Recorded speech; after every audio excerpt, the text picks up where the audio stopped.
Le tribunal fédéral de Manhattan a été plongé dans un silence glaçant lorsque Janice Combs, la mère de 83 ans de Sean Diddy Combs, a été menée à la barre des témoins. Même Diddy, qui avait conservé son calme tout au long du procès, est apparu visiblement tendu. Ses avocats ont échangé des regards inquiets et l'accusation s'est redressée, sentant un moment décisif. La galerie était remplie de murmures de surprise, et même le juge semblait étonné de l'apparition inattendue de Janice Combs. Ayant soutenu la carrière de son fils pendant des décennies, elle était désormais prête à témoigner sous serment. Un développement pour lequel il n'y avait eu aucun avertissement préalable. Jusqu'à ce moment, Diddy avait fait preuve d'une assurance inébranlable, souriant aux fans et conversant avec ses avocats. Cependant, la vue de sa mère, sa plus fervente avocate, témoignant en tant que témoin de l'accusation, ou peut-être la réalisation que sa défense soigneusement construite s'effondrait, a eu un impact profond. Il ne projetait plus l'image d'une célébrité, mais s'asseyait en fils, regardant sa mère se préparer à révéler une vérité à laquelle le tribunal n'était pas préparé. Le premier jour du procès avait commencé comme les autres, avec une anticipation feutrée. Mais lorsque le procureur a déclaré « Les États-Unis appellent Janice Combs », l'atmosphère a changé radicalement. Sa posture inflexible et son regard intense, malgré son âge avancé, exprimaient une détermination résolue alors qu'elle s'approchait de la barre. Diddy, qui examinait des papiers avec ses avocats, a semblé abasourdi. Son visage livide, ses doigts figés à mi-chemin d'un feuilletage. Janice Combs s'est installée à la barre des témoins, jetant à peine un coup d'œil au visage déconcerté et trahi de son fils. « Madame Combs, merci d'être ici aujourd'hui », a commencé le procureur doucement. « Je comprends à quel point cela doit être difficile. » Janice Combs a acquiescé subtilement, sa sérénité extraordinaire étant évidente.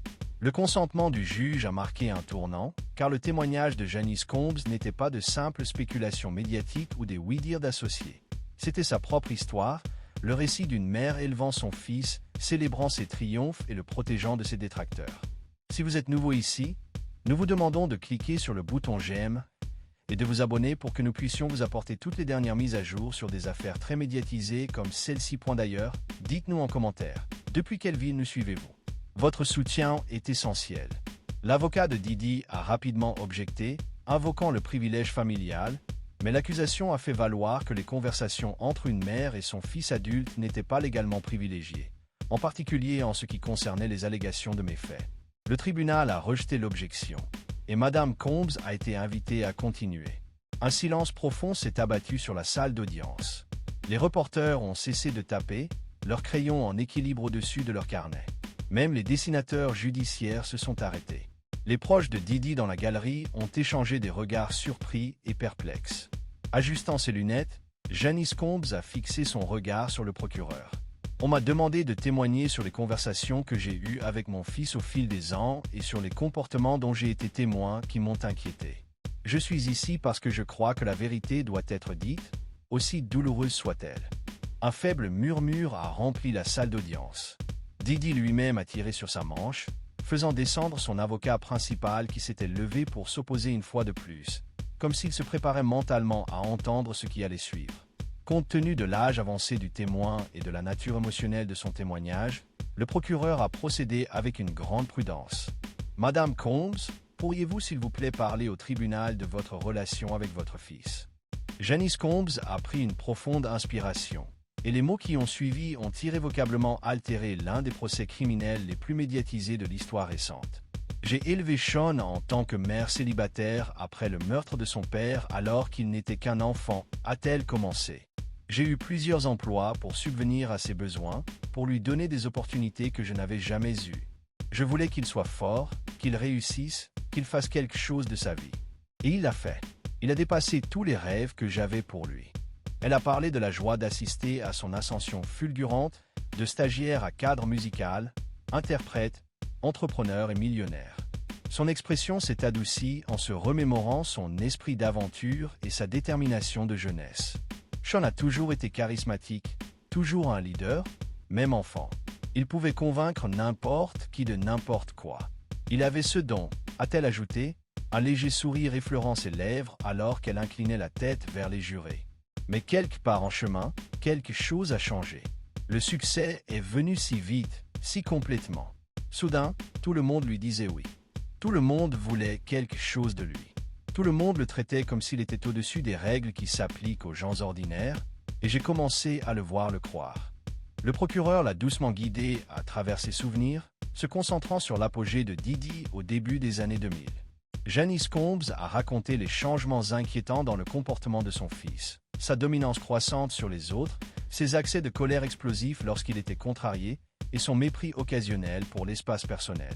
J'ai d'abord mis ça sur le compte de la pression, a-t-elle déclaré. L'industrie du divertissement peut être brutale et il gérait tellement de choses. Mais ensuite, j'ai commencé à entendre des choses, à voir des choses quand je visitais ces maisons. Des jeunes femmes qui semblaient désorientées, du personnel qui semblait avoir peur de lui, des pièces où je n'étais pas autorisé à entrer. Le poids de ces paroles était palpable.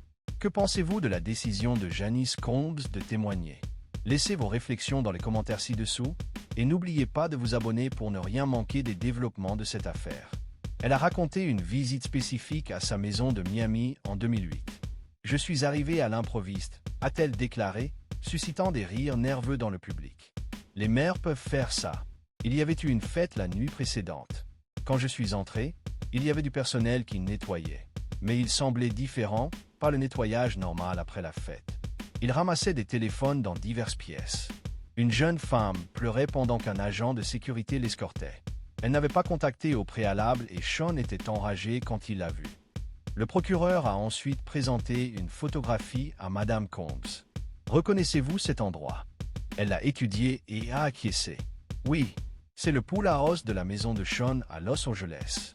Il l'a transformé en ce qu'il appelait un studio vers 2010, mais il était très secret à ce sujet. Je n'étais pas autorisé à entrer, ce qui m'a semblé étrange. J'avais toujours été la bienvenue partout dans ces maisons avant cela. Elle a ensuite décrit ses inquiétudes croissantes et ses tentatives de parler à son fils. Les mères font ça aussi, a-t-elle dit avec plus de conviction. J'avais posé des questions, mais il me renvoyait, me disait que je ne comprenais pas comment les choses fonctionnaient dans son monde, que tout était consensuel, que c'était juste le style de vie de l'industrie musicale. Le procureur a ensuite posé des questions sur des discussions spécifiques. Votre fils a-t-il déjà discuté avec vous des allégations portées contre lui par des femmes? Janice Combs a hoché la tête lentement. Oui, lorsque les premières accusations ont commencé à apparaître publiquement vers 2017, je l'ai appelé immédiatement. N'importe quelle mère le ferait.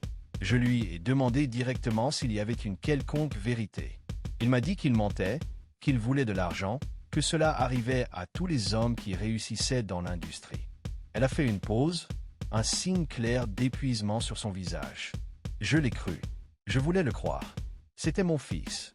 Et est-ce que quelque chose s'est passé pour changer cette conviction? A demandé doucement le procureur. Sa réponse fut un subtil oui, sa voix s'adoucissant.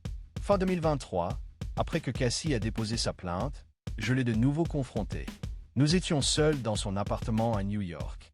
Je lui ai dit que j'avais besoin d'entendre la vérité, pas ce que ses avocats lui disaient de dire, pas ce qu'il disait au public, juste la vérité entre une mère et son fils. Alors qu'elle continuait, toute la salle d'audience est tombée dans un silence complet.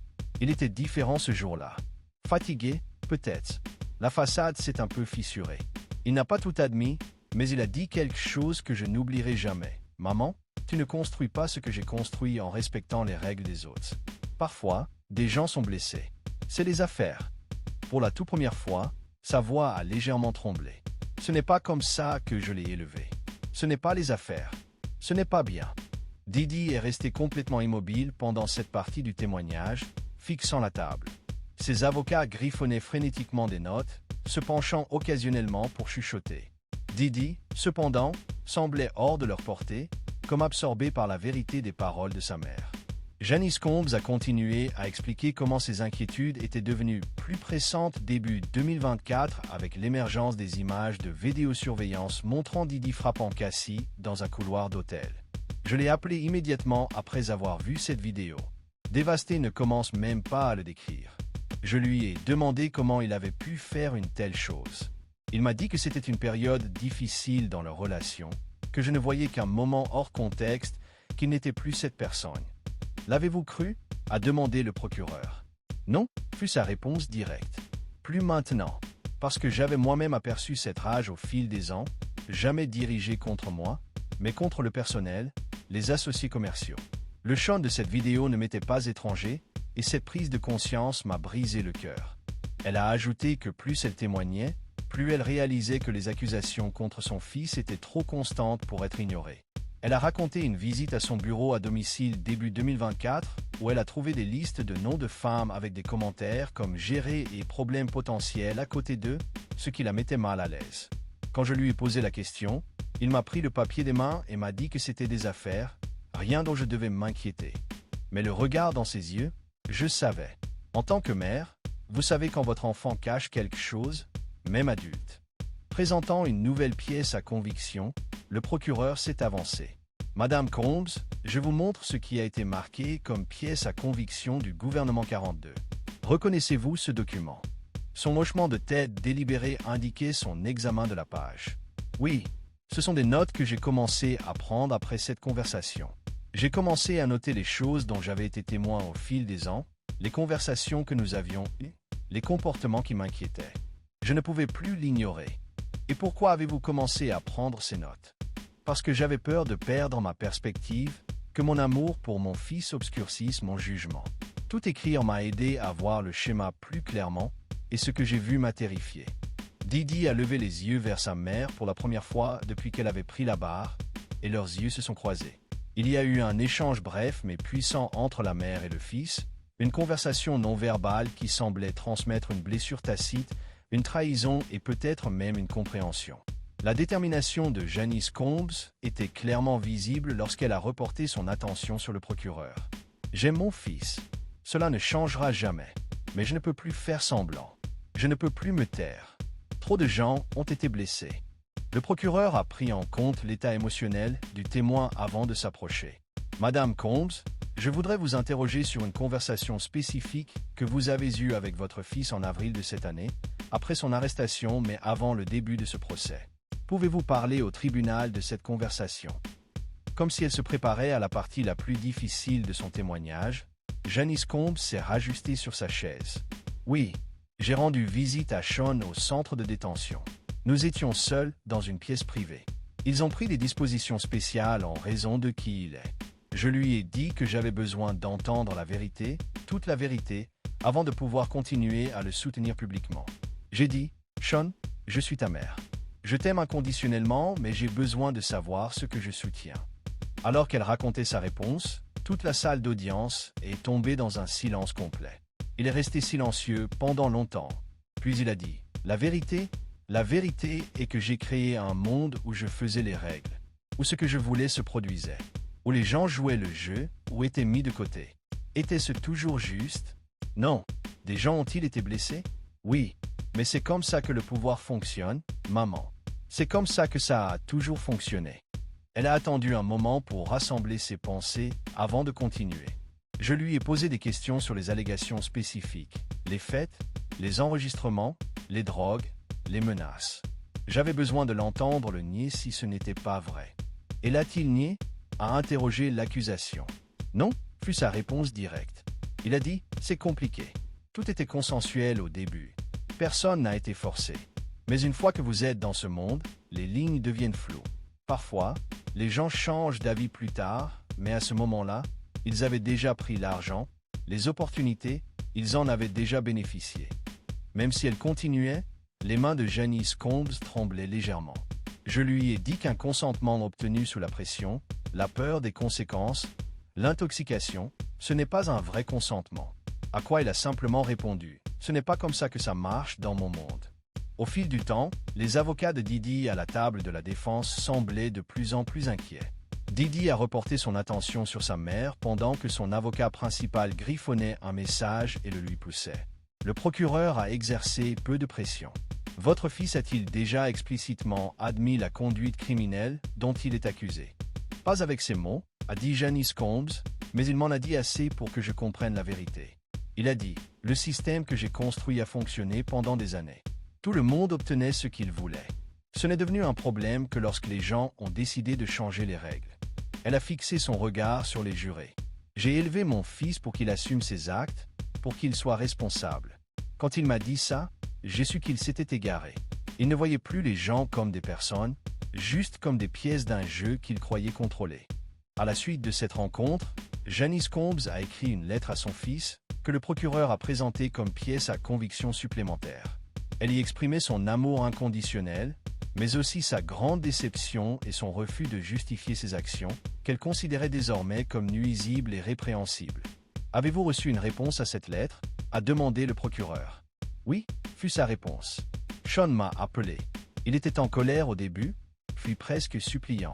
Il a dit que je ne comprenais pas ce qui était en jeu, que toute sa vie, tout ce qu'il avait construit, était en jeu.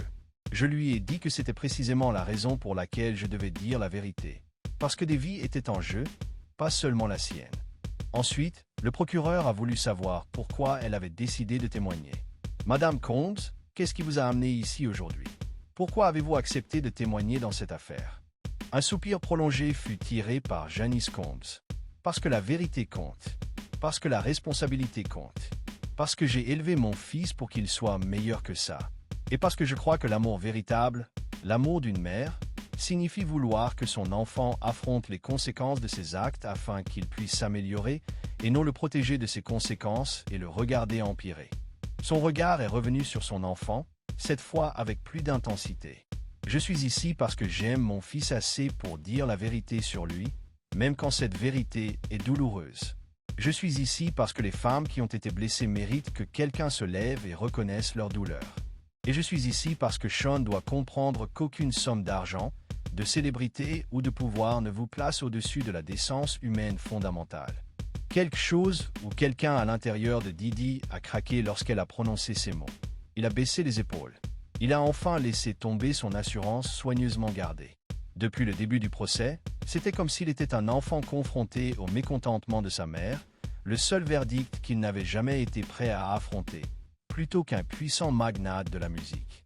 Madame Combs a été remerciée par le procureur et elle est retournée à sa place. Lors du contre-interrogatoire, l'avocat de la défense s'est levé, bien qu'il fût très doux, presque bienveillant. Au lieu d'essayer de jeter le doute sur sa crédibilité ou de laisser entendre qu'elle avait des arrière-pensées, il s'est concentré sur la démonstration que ses preuves étaient basées sur des suppositions et des discussions plutôt que sur l'observation réelle des événements allégués. Janice Combs a conservé son calme tout au long du contre-interrogatoire, reconnaissant les limites de son témoignage mais restant inébranlable dans sa vérité essentielle, que son fils avait établi et dirigé un système qui exploitait et blessait les autres et qui lui avait fondamentalement avoué cela lors de conversations privées. Elle a hésité, son regard revenant sur son enfant alors qu'elle était finalement relevée de la barre des témoins. Malgré l'absence de communication verbale, le regard transmettait le désir de restitution d'une mère ainsi que sa déception et des années d'amour. Le dos droit et sa dignité intacte, elle a soigneusement contourné la table de la défense et a quitté la salle d'audience. Didi a observé son départ, et ses expressions faciales ont révélé que de toutes les preuves présentées tout au long du procès, les déclarations de sa mère avaient eu le plus grand impact sur lui. Rien d'autre que la vérité ne subsistait entre une mère et son fils une fois les masques tombés. Le procureur a fait appel au témoignage du docteur Margaret Chen, spécialiste en psychologie familiale, qui a travaillé sur des cas impliquant des personnalités publiques de premier plan. Une fois ces références établies, le procureur lui a demandé de clarifier la pertinence du témoignage précédent. « Ce que nous avons vu aujourd'hui est absolument remarquable », a déclaré le docteur Chen. Dans les affaires très médiatisées impliquant des accusés riches ou célèbres, nous voyons souvent les membres de la famille soit restés silencieux, soit apporter un soutien indéfectible, quelles que soient les preuves. Pour une mère, témoigner comme l'a fait Madame Combs représente une profonde rupture avec ce schéma. D'un point de vue psychologique, cela suggère que Madame Combs a atteint ce que nous appelons un point de bascule morale, un moment où la dissonance cognitive entre aimer son fils et reconnaître le mal qu'il a causé est devenue trop grande à supporter. Le fait qu'elle ait décrit un réveil progressif plutôt qu'une réalisation soudaine confère une crédibilité significative à son témoignage. Janice Combs avait décrit un schéma dans lequel son fils ignorait ses inquiétudes, utilisait son travail comme excuse et agissait comme si les règles ne s'appliquaient pas à lui. Le procureur a voulu en savoir plus sur ces relations. Ce sont des manifestations classiques de ce que nous appelons l'isolation du pouvoir, a ajouté le docteur Chen. Les individus dotés d'une richesse, d'une célébrité et d'une influence extrême sont souvent entourés de personnes qui renforcent leur sentiment d'exceptionnalisme et les protègent des conséquences. Une mère est souvent la dernière personne à pouvoir percer cette isolation parce qu'elle a connu l'individu avant le pouvoir, avant la richesse. Elle a détaillé comment Didi aurait prétendument dit à sa mère des choses qui montraient sa perspective façonnée par des décennies d'acceptation et de justification de ses actions. C'est une histoire de pouvoir, de responsabilité et de vérité, racontée par celle qui le connaît le mieux. Si ce contenu résonne avec vous, aidez notre petite chaîne à grandir. Abonnez-vous, laissez un pouce bleu et partagez. Votre soutien nous permet de continuer à vous apporter des reportages uniques et de qualité. À très bientôt pour la suite de l'affaire.